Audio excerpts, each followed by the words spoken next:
Hey guys, Professor Bill, Comic Book University, and today we're going to talk a little bit about Doctor Strange's powers. There also might be a little conversation about a comment that was made on Nerdarchy.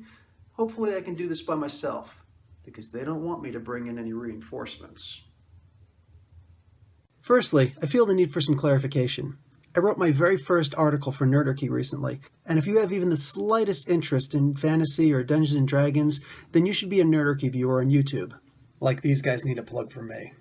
When I wrote this article, please understand again that it was my first, and I neglected to state that this article, which was conversion of Doctor Strange into Dungeons & Dragons terms, was meant to display him as he is in the Marvel Universe, and that is, he should be a non-player character from the beginning to the end. Now, Marvel uses three basic categories to differentiate subdivisions to classify their heroes. Nick Fury is the guy who is credited for classifying the heroes so that he and all S.H.I.E.L.D. agents who have to deal with these characters know what they're up against when they deal with them. The three basic categories are street level, like all the Netflix heroes, subdividing Daredevil and Hawkeye at the bottom of that list, and Luke Cage and Captain America at the top. 2 would be powerhouse, with characters like Wolverine and The Thing in this category. The last category is cosmic level, with characters like the Hulk at the bottom and Thor and Doctor Strange at the very top. Doctor Strange is a cosmic level powerhouse, and he is able to take on enemies that the Avengers as a group cannot handle. In his very first year of publication, he was able to cast a spell that prevented Mjolnir from returning to Thor's hand. That's an item, mind you, that was created by Odin, the most powerful Sky Father in the Marvel Universe, more powerful than Zeus. Yeah, Strange could do that. Doctor Strange regularly deals with cosmic entities, both malevolent and indifferent. Even a character like Gandalf had a problem dealing with the Balrog, and he was fearful when he first felt its presence. Doctor Strange does battles with beings that create the equivalent of the Balrog. Monthly. Doctor Strange is the first and last defense against otherworldly invaders, beings that attempt to invade our dimension, anywhere in the universe. Doctor Strange is the guy who repels those invasions, solo. Back quickly to the stats that I made for Doctor Strange in Dungeons & Dragons. When I made him to be a 58th level character, it was because Marvel has threats that far exceed what Dungeons & Dragons can produce. Doctor Strange has battles with Cthulhian level entities, and wins. Doctor Strange walks through a battlefield and nearly one-shots creatures of pit fiend proportions. Doctor Strange really is just that powerful. That movie? That was just him at the early stages of his career. More than that, he's been around since 1963. He's had plenty of time to kick some serious demon booty. In fact, he actually eats minor demons for breakfast. No. I'm being serious. If you think that was an exaggeration, then you should check out his comics. His body chemistry is very different from a normal human's due to his long practices with magic. He can't eat regular foods like you and me. His body wouldn't know what to do with a cheeseburger. He actually eats arcane foods, and minor demons are on the menu. Now, if you watch my Versus battles, then you'll know that I like to use the Marvel Face Rip stats from the 1980s Marvel Superheroes role-playing game. This is formerly by TSR. They are very simple, and they do a great job of explaining the heroes.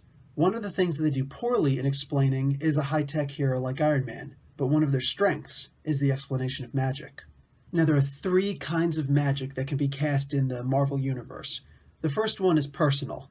Personal magic is that without incantation, without somatic or material components, but it taxes the user. So there's no need for the magical words or the moving of the fingers and different little things like they did in the movie and anything like that. With personal magic, there is no reason to ever have to move your hands or your mouth at all. You just cast the ability because it's actually coming from you.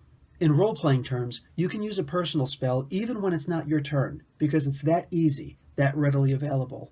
There is a cost, though.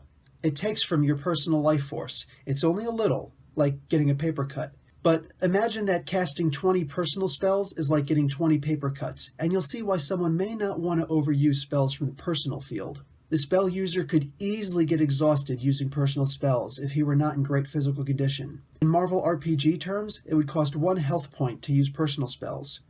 In D&D, I think Ki works pretty well for this. The second form of magic stems from universal.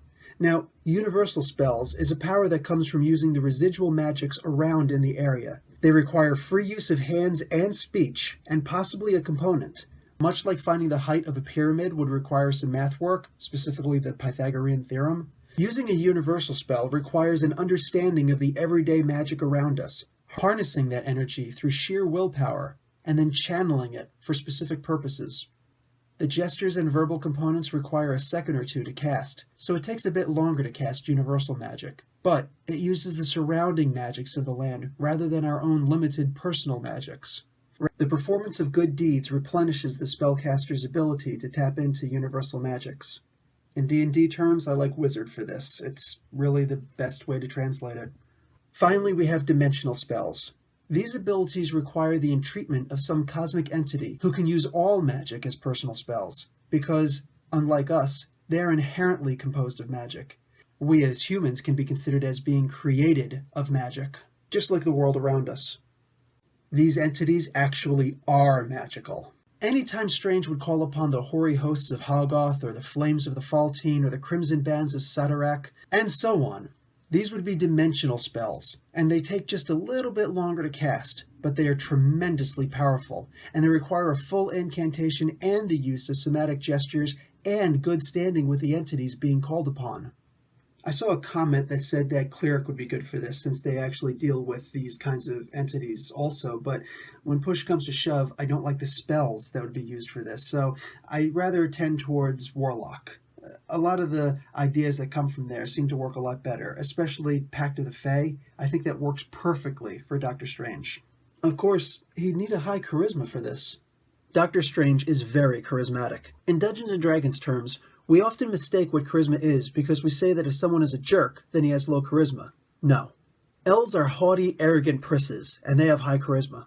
Kanye West is a child-minded pop star who purposefully acts like a jerk to get attention, and yet he performs to sold-out shows regularly. Donald Trump, and I'm not interested in a political debate, is a man who has shown himself to be misogynistic, to make fun of the handicap, and to directly insult people, regularly. Yet, he even commented himself that if he were to stand in the middle of Fifth Avenue and shoot someone, then he still wouldn't lose any voters. Love Trump or hate him, he is very charismatic. Knights have a high charisma. Paladins have a high charisma. Celebrities have a high charisma. Paris Hilton is not the most beautiful woman in the world, and she's not a paragon of community outreach or even a generally nice person, but we're talking about her, and you know who she is. That's charisma. Doctor Strange has a high charisma. Though he may have been mean to people in the past, and the comics show him to be a lot meaner than the movies did, he was still a celebrity.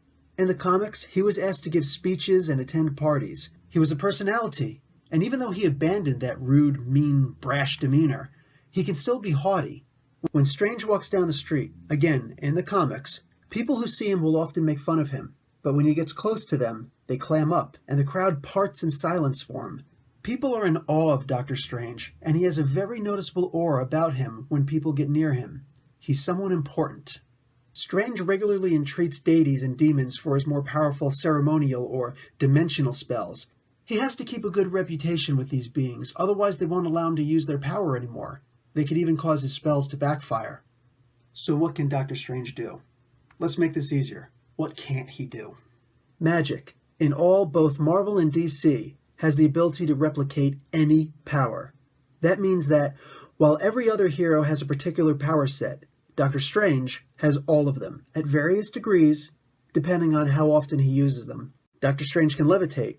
When he does this, he can make himself immune to friction, so mundane winds won't put him off course or throw him around. He ignores them, unless they're magical, and a powerful magic at that. With this ability of levitation in mind, Doctor Strange can cling to walls as well as Spider-Man can. But why would he? His levitation is far superior to any mode of transportation that Spider-Man can muster, so such means are beneath him. While Doctor Strange could magically cling to a wall in order to avoid being thrown by a hurricane-forced gale, he's also able to just as well stand or float in the middle of the air while a hurricane goes past him and not be affected or moved at all either. Which one looks better? Which one's more majestic? Which one displays his charisma better?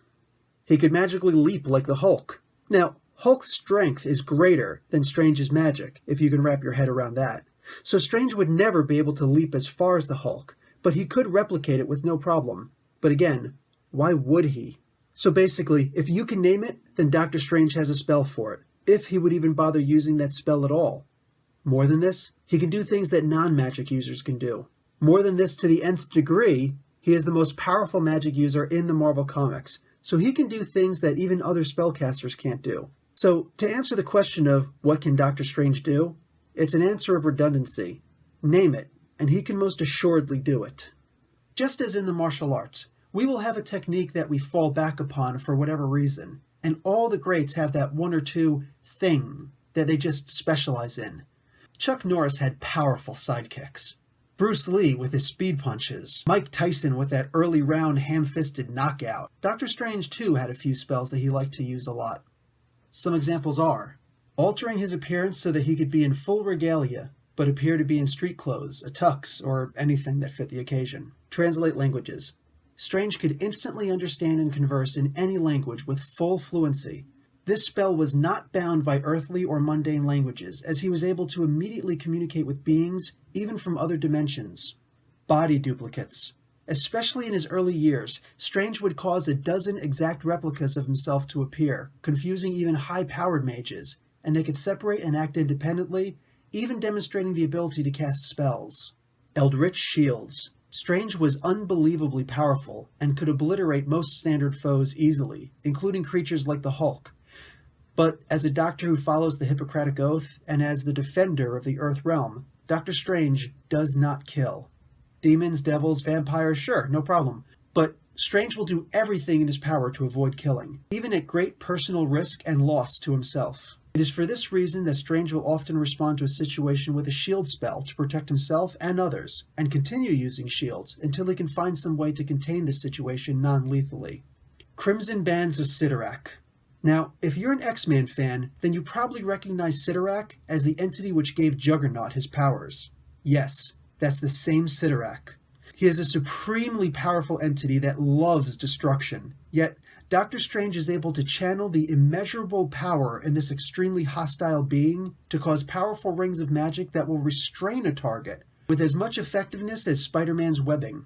This is yet another example of Doctor Strange's high charisma and his ability to deal with these entities of godlike proportions. Cyttorak would much rather just destroy and lay waste to an entire civilization. That's not an exaggeration. Yet, Doctor Strange is able to convince and entreat this entity of rancorous desire for destruction to simply cast a spell that will wrap several rings around a being to hold him in place so that he can't move anymore or cause more destruction. That's power. Bolts of bedevilment. Doctor Strange can fire powerful bolts of energy, replicating anything on the light and radiation spectrum that are great enough to kill a fit human being 3 times over. What he usually does, however, is fire them as pure magical energy, causing the will of an opponent to be sapped, taking the fight right out of a living being so that he or she can be restrained. Telepathy. Easily as powerful as Professor X of the X-Men. While he has telepathy of an equal level, he is not, per se, a telepath, as Professor X is. So, while he can replicate whatever Professor X can do, he is not as fluid in his abilities as the mutant leader is. Mesmerism. Doctor Strange can manipulate even strong minds like Captain America. He often compels people to forget traumatic events or cause them to completely ignore him, granting him a form of mental invisibility. Many times he will use it to command petty criminals to turn themselves into the police with a full confession. Conjuration. Doctor Strange can conjure any living being or object to his person, or send them away to a choice location. This also counts as teleportation of himself and others. Astral travel. This was always the coolest thing about Doctor Strange. At will, Doctor Strange can leave his body and travel independently of physical form or restraints. There is no cord to be cut as in Dungeons & Dragons, and he is powerful enough to travel even to other dimensions in the span of thought. He can use all of his powers in his ectoplasmic form, and he can choose to become visible or even tangible, if he so chooses, within this form. He is more adept at anyone in this skill, even Professor X, and he can immediately cast several spells to protect his body as he departs it as a reflex. He is skilled in astral combat and can best most foes in battle on the ethereal plane. Again, these are just the spells that he uses as a standard. There is no spell that he cannot cast, either through white magic or the dark arts. Speaking of such, Doctor Strange is one of the very few elite who can cast black magic spells and not be corrupted by the dark side. You too can join the Comic Book University simply by subscribing below. And by the 12 rings of Ragged Door, guys, class dismissed.